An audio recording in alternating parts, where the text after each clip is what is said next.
of the Grand National. Peter Bromley, our commentator of the Stars, and they're off. Enormous cheer. Just so quickly away, right up there in the centre. Russ never sleeps towards the centre. Over on the far side, Moorcroft Boy is prominent. And as they cross the Melon Road with Moorcroft Boy and Double Silk and Garrison Savannah, the leader, over to Lee Mackenzie. And Double Silk, certainly one of the leaders in the centre there as they come to the first. Topsham Bay is one of the leaders. Mr. Boston's well in touch. And also into the red, well up with the leaders as they clear the first fence there. Garrison Savannah over there on the inside, they're coming over. And Henry Mann was a four at the first. Coroners jumped in a long way last. 4th of July also came down at the first, and so did Elfast. And Garrison Savannah jumped in the lead, but made a terrible mistake.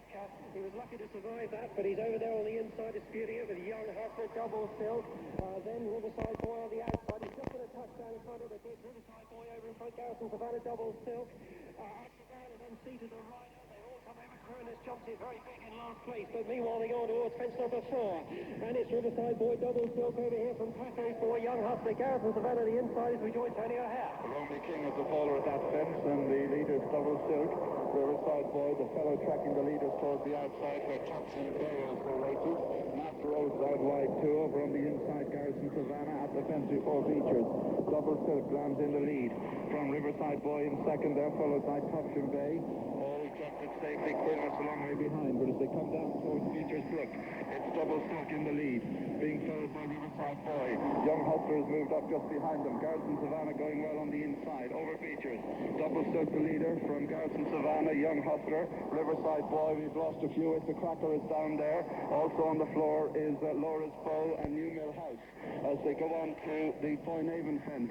And Double Silk, Garrison Savannah the leaders. They're followed in third place by Young Hustler as they go now towards the canal turn, and it's Double Silk in the lead. Young Hustler, Garrison Savannah on the inside. Riverside Boy is out wide. Just behind these comes Ebony Jane. Topsham Bay was the fall of the previous fence. A bad mistake there by Ebony Jane as they go on now towards Valentine's Brook. It's Double Silk the leader, followed in second place by Garrison Savannah. Third, Riverside Boys 4, then Miinnehoma the fellow, and after these last, he joins on 2. Number 10. Double Silk the leader from Young Hustler. Garrison Savannah just in behind them, so too is the fellow. Miinnehoma also just in behind them. And so they come over this station as they do so. Double Silk the leader on touching down. So Double Silk, this brilliant hunter chaser, has the call from up on the outside. Riverside Boy just in behind him, Young Hustler. Another one making a forward move is Master Oates. Topsham Bay towards the far side. Garrison Savannah still holding his place. And Young Hustler has gone there and interfered with Mr. Boston. But as they come now up towards the fence before Melling Road, Double Silk, Garrison Savannah, these two are sharing the lead in front of Riverside Boy on the far side. Then comes the fellow, Miinnehoma. Ebony Jane comes next, followed by Master Oates. After that one is Topsham Bay. Topsham Bay is then followed by Mighty Falcon. And then on the inside, then we have on the Channel's Gate, so when they pass the Melling Road, back to Peter in the grandstand. Yes, and it's Double Silk that leads back onto the grandstand with a riderless horse on his inside. Riverside Boy is on his outside. Then comes Garrison Savannah and Miinnehoma. They're followed by the fellow, going quite well. Behind the fellow towards the outside, Master Oates. Towards the inside, Ebony Jane. Then we've got a little gap before we go back to Topsham Bay, who's still in the race, actually. And then behind him on the inside, Run for Free. And still there is Black Humour. And they're coming now to this next plain fence, and the leader is on the outside Riverside Boy from Double Silk. The loose horse might cause trouble here. Garrison Savannah is the one on the rails in the orange colours. And Double Silk is down in the lead there, and he's brought down Master Oates, and Topsham Bay have come down as well. 3 fallers at that fence, Double Silk, Master Oates, and Topsham Bay. Right, now back with the leaders. And it is now Garrison Savannah that leads from Miinnehoma and the fellow. They're followed by Black Humour. Right behind him comes Russ Never Sleeps and Moorcroft Boy. On the far side is Run for Free. Then comes Channel's Gate into the red and Paco's Boy. Now they're going to the chair fence, and it's Riverside Boy over from Garrison Savannah. And Black Humour's a four of the chair, and he's brought down another horse, riderless horse behind him. Now at the water jump, as they come to the water, it's Garrison Savannah and Riverside Boy who are together. Then Miinnehoma, the fellow. Ebony after Moorcroft Boy. Ross Never Sleeps. Behind him comes Run for Free into the red. Behind into the red. On the outside is Channel's Gate. And a gap to Zita's Lad, Just So, and Fiddler's Pike. Then Packer's Boy is racing with Raptor Prance. Then a gap to Mr. Ed. And finally, He Who Dares wins. The leaders are coming over the Melling Road, and it is Miinnehoma as Riverside Boy tries to run out here. Goes through Savannah, Miinnehoma, Ebony Jane, the fellow, over to Lee Mackenzie. And the 17th fence is coming up down. Miinnehoma in the centre. His stable companion, Riverside Boy, is right out on the outside, and I think going very wide. Then Garrison Savannah, Ebony James running well. The fellows right there in fifth place from Moorcroft Boys. They clear this one. They're coming over now. And Garrison Savannah's gone there. He came down at the 17th fence. Meanwhile, they go towards the 18th, and the leaders are coming into it with the fellow now joining issue. Then Moorcroft Boy, Minnehoma's right there on the inside. Riverside Boy is nothing else went at that fence there as they come over the next. And this will open ditch now from 718. And it's Miinnehoma joining in with the fellow. Ebony Jane right amongst them. Moorcroft Boy then into the red, making headway. Just So staying on from Fiddler's Point. Then Russ Never Sleeps, who made a mistake there. Zita's Lad a long way off them then. From Mr. Ed, who's still down with Rockford Pass. And Channel's Gate refused them. Barry's right on the fence as we go towards the next one now. This is 24 meters. And Ebony Jane disputing it there as we join Tony O'Hare again. Ebony Jane towards the outside. Right in the centre, Miinnehoma, the fellow. Also close up on the outside is Fiddler's Peak. Moorcroft Boy just in behind the leaders as they come to the fence before features. Fence number 21. With Ebony Jane with Miinnehoma. Up there too between them, Just So. Just behind these Moorcroft Boy and the fellow in the spike at the back by Rock de France. Into the red, makes a bit of ground on the inside, but as they come down to Bookers with two riderless horses galloping just ahead of the leaders. And those leaders are Miinnehoma and Ebony Jane as they jump Beacher's Brook. Miinnehoma lands in front, Ebony Jane second. The fellow makes a mistake there. Just So is running third. The fellow is 4. Moorcroft Boys now 6 into the red, 7 Fiddler's Pike, 8 Ross Never Sleeps who blended with Beechers, 9 is Mr. Ed. Behind Mr. Ed comes Zita's Lad, and they're clear of Rock de France, who's last. Over the Foynaven and going towards the canal turn. Miinnehoma and Ebony Jane share the lead. Just So close third. The fellow is 4th. Moorcroft Boy is 5th, and behind Moorcroft Boy comes into the red, and they're followed by Fiddler's Pike and Mr. Ed. Then Ross Never Sleeps and Zita's Lad. Miinnehoma, Just So, Ebony Jane, and the fellow is gone there. The fellow is gone at the canal turn. Moorcroft Boy, the 4th, into the red is 5th as they go towards Valentine's Brook. And it's Just So who jumps it ahead of Miinnehoma and Ebony Jane. After Moorcroft Boy into the red as we join John Kenny. And so they have 5 fence to go. Just So now in the lead from Miinnehoma. Then on the far side, Ebony Jane. These three are then followed by Moorcroft Boy. Then comes into the red. And so they're now at this open ditch as they touch down Little Tuesday, Just So. And then Miinnehoma up on the far side, Ebony Jane. Those three are more or less sharing the lead there, followed by Moorcroft Boy. Then comes into the red. Into red is then followed by Russ Never Sleeps, and also another one just in behind them is Mrs. Henderson on Fiddler's Pike. But they come over this one. There's still very little up front as they come now up towards the next. Just So on the near side. On the far side, Ebony Jane. Then between them is Miinnehoma. These three are now gone about half a dozen laps clear of Moorcroft Boy, who are jumping in 4th. That's the leading 4 over that one. Then comes into the red. Into the red is followed by Fiddler's Pike. Then comes Zita's Lad, just about to jump that one. And just about got over it. One of the last ones to jump is Rock de France. So that's yours as they go over the Melling Road. Let's rejoin Peter Bromley. And it's Ebony Jane that has the narrow lead over Just So on his inside. On her inside, then tucked in behind them is Miinnehoma still there, and making very good progress on the outside is Moorcroft Boy. Those are the 4 leaders as they turn into the last 2 fences. Just 4 horses, and it is now on the outside, Ebony Jane, on the inside, Just So. Miinnehoma in between horses. Moorcroft Boy is not out of it either. 2 more fences to jump in the last 4, and it's a precious little group of 4. Any one of the 4 could win as they come to the second last. Moorcroft Boy on the outside, Ebony Jane and Miinnehoma, and Just So. And it's Miinnehoma and Moorcroft Boy that jump to the front. Moorcroft Boy takes the lead. Miinnehoma hanging on to second place.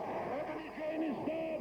Just So is 4th. Into the red is 5th. And a long way back, but still going is Rosemary Henderson on Fiddler's Pike. Over the last. And it's Moorcroft Boy into the red. So far, the last one